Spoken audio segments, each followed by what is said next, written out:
Сәлем достар, баршаларыңызға бүгін сіздермен өте дәмді шайға арналған печеньелар жасайтын боламыз. Ең алдымен бөлме температурасындағы сары майға қантымызды қосамыз және жақсылап араластыратын боламыз.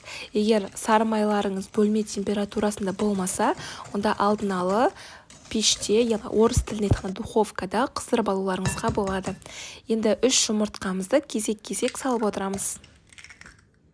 Сонымен қатар бұл жердегі барлық қосылатын ингредиенттерді төмендегі описание бөліміне қалдырып кеттім, қанша грамм қосу керектігін. Бұл печеньені жасау барысында бізге ешқандай миксердің қажеті болмайды, барлығын осылай блинчиктің көмегімен жасайтын боламыз. Енді бізге бал қажет болады. Бал менде сұйық бал. Егер сіздерде балдарыңыз қою болған жағдайда, оны да алдын ала ерітіп алуларыңызға болады.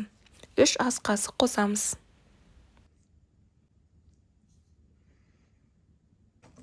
Барлығын жақсылап араластырамыз. Бізде осындай крем тәріздес сұйықтық пайда болады.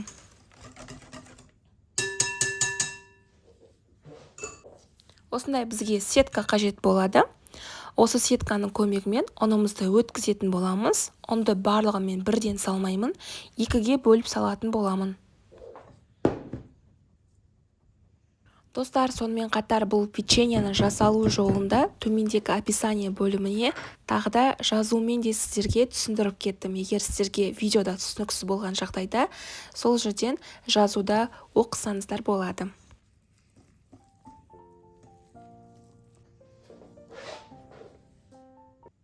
Осы жерде ұнмен бірге қоса қопсытқышты да салатын боламын.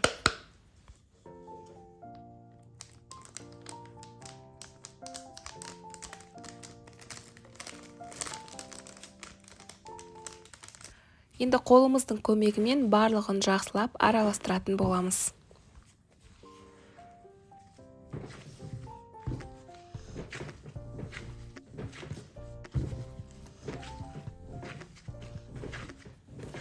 Осындай қамыр пайда болады, өте жұмсақ, қолға қатты жабыспайды. Енді осыны салафанға салып қоямыз.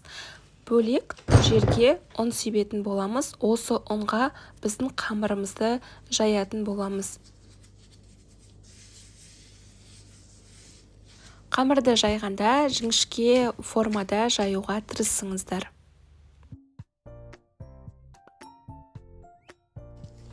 Бізге осындай жүрекше форма қажет болады. Егер сіздерде бұндай форма болмаған жағдайда, сіздер дөңгелек формада да жасай берулеріңізге болады. Ол міндетті емес.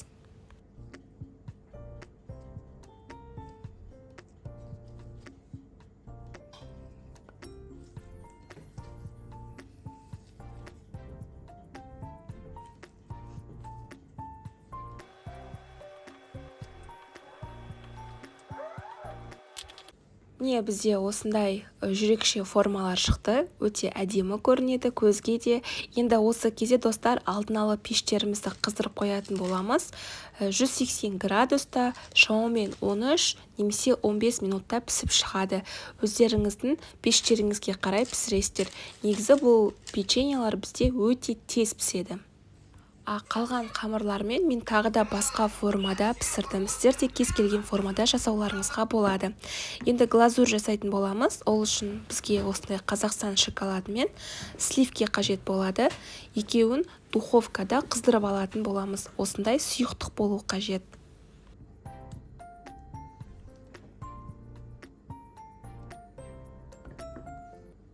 Біздің печеньелар суып, дайын тұр. Қазір енді осы печеньелардың жарты бөлігін осы шоколадтың, яғни глазурдың көмегімен әсемдейтін боламыз. Піскен кезде осындай әдемі болып піседі, сарғыш түстес. Глазурды тек жарты бөлігіне ғана жағып шығатын боламын.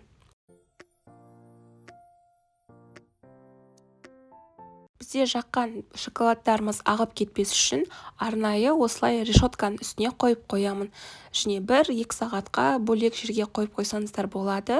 Сонда біздің шоколадтарымыз жақсы формасын ұстайды, ағып кетпейді.